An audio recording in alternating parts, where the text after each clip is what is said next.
بسم اللہ الرحمن الرحیم۔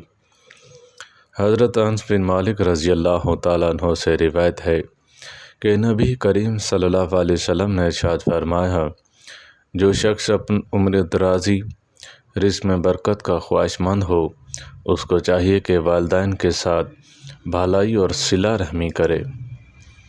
حضرت عبداللہ بن ابی رضی اللہ تعالیٰ عنہ سے روایت ہے، ہم ایک بار نبی کریم صلی اللہ علیہ وسلم کے پاس بیٹھے ہوئے تھے۔ اچانک آپ صلی اللہ علیہ وسلم نے فرمایا، قطع رحمی کرنے والا ہماری مجلس سے اٹھ کر چلا جائے۔